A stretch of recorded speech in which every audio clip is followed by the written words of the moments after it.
سلام عزیزان، امیدوارم حالتون بسیار خوب باشه. امروز 1 اپریل سال 2024 هست، ساعت 9:30 صبح به وقت غرب کانادا. من در خدمتون هستم و میخوام باهاتون در مورد تغییرات اخیر در خصوص صدور اجازه کار و ساعات اجازه کار دانشجویان بین‌المللی در گزارشی که توسط وزیر محترم مهاجرت در تاریخ 29 اپریل، یعنی در واقع 2 روز پیش اعلام شد صحبت کنم.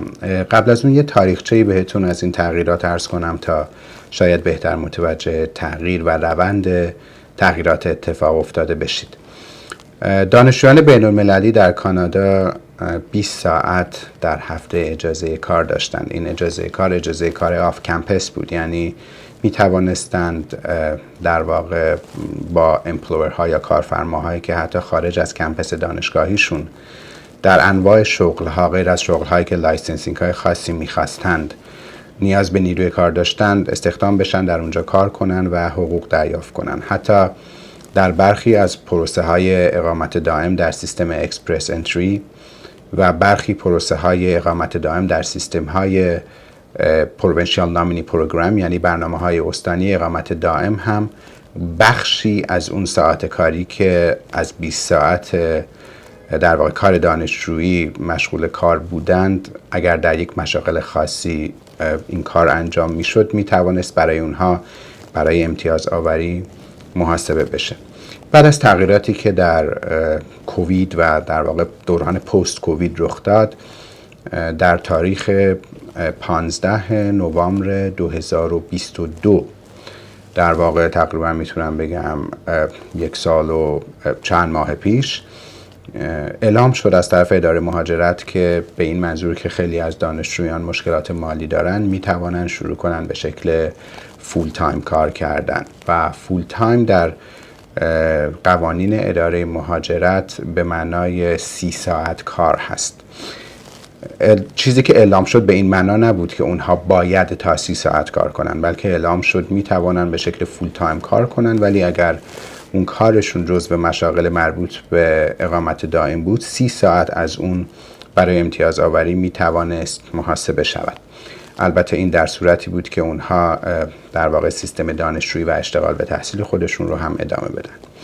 بنابراین نقطه شروع این تغییر از 15 نوامبر سال 2022 بود که اجازه کار از 20 ساعت به 40 ساعت تغییر کرد.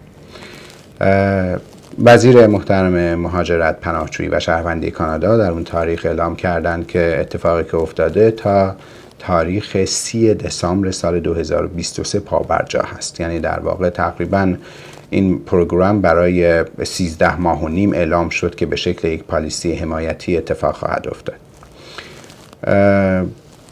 مسیر پیش رفت، زمان پیش رفت و در هفته آخر در واقع در دسامبر سال 2023 وزیر محترم مهاجرت مجدداً اعلام کردند که این پروسه تا تاریخ 30 اپریل هم مجدداً تمدید شده. بنابراین تقریبا میتونم بگم 4 ماه دیگه نسبت به برنامه قبلی این پروسه تمدید شد و بنابراین دانشجویانی که مشغول به کار به شکل فول تایم بودند توانستند تا 30 اپریل یا دیروز در واقع به شکل فول تایم در آف کمپس و یعنی حتی خارج از کمپس دانشگاهی مشغول به کار باشند. 29 اپریل، یعنی در واقع 2 روز گذشته، اعلام شد دانشجویان بین‌المللی دیگر اجازه کار فول تایم رو از تاریخ 30 اپریل نخواهند داشت.